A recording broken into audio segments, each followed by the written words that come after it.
Ya saya melihat aja airnya aja nggak bisa jalan, mau gimana mau riverway, kan airnya nggak bisa jalan. Kondisi saluran air yang paling utama sebenarnya di sini yang tidak berjalan dengan baik. Bahkan boleh disebut airnya tidak mengalir, karena sudah terlalu lama tidak pernah dikeruk. Yang kedua, banyak jamban-jamban yang memang harus dibuat, diperbaiki.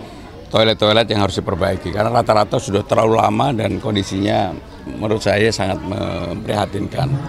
Untuk itu salah satu program tadi saya tanya berapa sih kebutuhan toiletnya untuk seluruh warga di sini itu kurang lebih ada 50. Kalau 50 per toilet 10 juta sebenarnya hanya 500 juta. Tetapi karena terlalu lama tidak ditangani sehingga kondisinya seperti yang saya lihat bersama-sama tadi. Sehingga dengan demikian urusan toilet, kemudian urusan untuk menggali, menggeruk sungai, ini sungai atau selokan?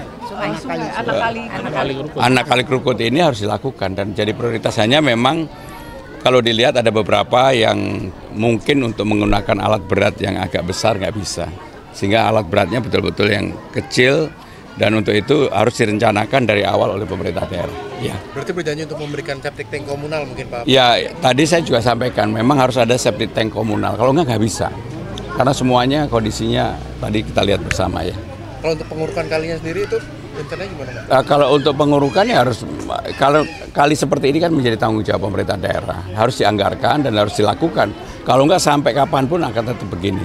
Harus dilakukan. Dengan kondisi kali yang seperti itu Mas Pram, mungkin nggak diterapkan riverway yang seperti gagasan di paslon sebelah? Ya saya melihat aja airnya aja nggak bisa jalan, mau gimana mau riverway, kan airnya nggak bisa jalan.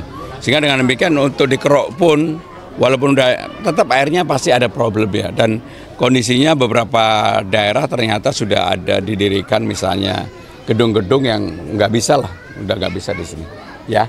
Baik. Mas Pram, selama masa kampanye ini kan sudah ada beberapa kelompok yang sebelumnya menjadi relawan Mas Anies dan sekarang menyatakan dukungan kepada Mas Pram. Namun kemarin Pak Ridwan Kamil itu mengklaim bahwa lebih banyak anak abah yang mendukung mereka gitu Mas Pram. Itu tanggapannya gimana? Iya kan simbol anak-anak abah itu kan yang tahu tentunya Mas Anies sendiri dan anak abah sendiri. Ya. Saya nggak mau memperdebatkan itu, tetapi nanti dilihat aja siapa yang kemudian di TPS maupun secara terbuka yang menyatakan memang bagian utama dari tim pemenangan Mas Anies pada waktu itu. Kalau di saya kan mulai dari juru bicara, tim yang menyiapkan data, bahkan di debat saya kemarin salah seorangnya adalah yang betul-betul mempersiapkan data buat Mas Anies kemarin. Kemarin kan Bang Nul juga sempat bertemu dengan Pak Idris, itu apakah sudah memberikan dukungan? Ya, yang paling penting kan gini, komunikasi terus berjalan dan saya juga berkomunikasi dengan mereka. Intinya kami meyakini apapun yang ada, pasti mereka akan memilih siapa yang kemudian program-programnya lebih dekat dengan Mas Anies. Ya, makasih ya, makasih. Assalamualaikum warahmatullahi wabarakatuh. Hari ini saya kedatangan tamu agung, yaitu Mas Pram dan Bang Dul. Barangkali ini beliau sudah menyisihkan waktu yang harusnya Bang Dul kemana, Pak Mas Pram juga kemana. Dan ini merupakan silaturahim biasa saja, karena secara kultur, kalau kata teman-teman ini, Mas Pram dan Bang Dul ini minna. Ya. Demen tahlil, demen maulid, demen selawatan. Jadi kalau kata teman-teman minna, sehingga begitu dengar Mas Pram mau silaturahim sama Bang Dul, ini teman-teman ngumpul semua, senang, karena ada komunitas yang komunitas kita terwakili oleh Mas Pram dan Bang Dul, dan ini merupakan kehormatan buat saya dengan teman-teman keluarga besar Nahdliyin, dan saya optimis bahwa Mas Pram dan Bang Dul ini tinggal nunggu pelantikan saja. Amin. Amin. Tinggal nunggu pelantikan. Amin. Saya kira saya sih berharap nggak muluk-muluk, 52 atau 53% saja. nggak usah muluk-muluk. Satu putaran kayak ya? Satu putaran. Amin. 52 atau 53%. Itu. Saya kira ini sangat rasional.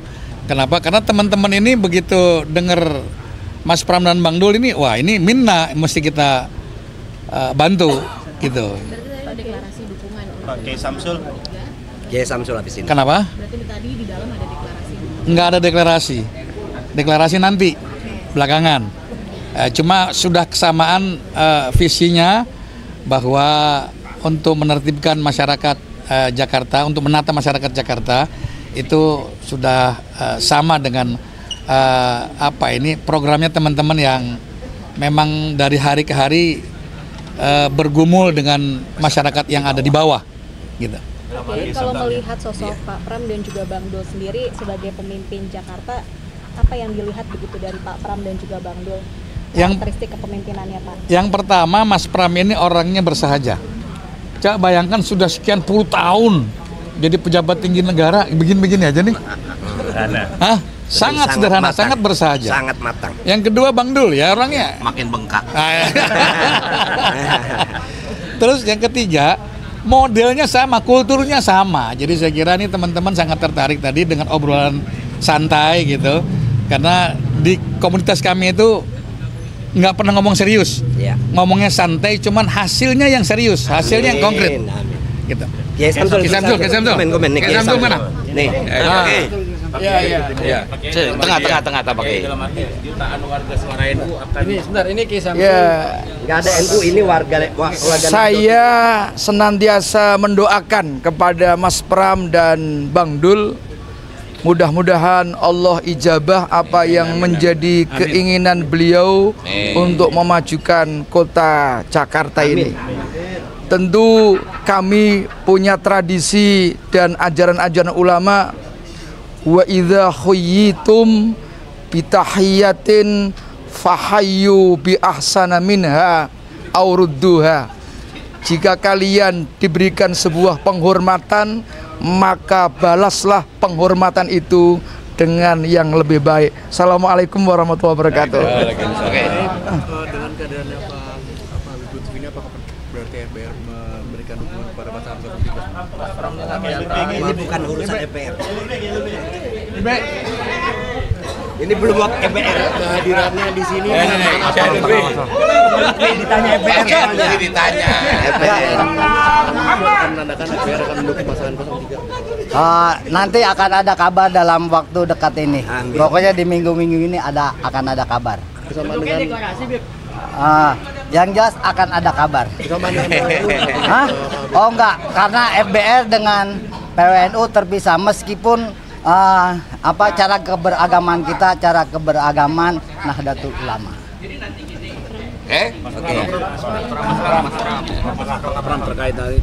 Ya, yang pertama kami bersyukur alhamdulillah hari ini bisa bertemu dengan para kiai yang datang dari seluruh Jakarta.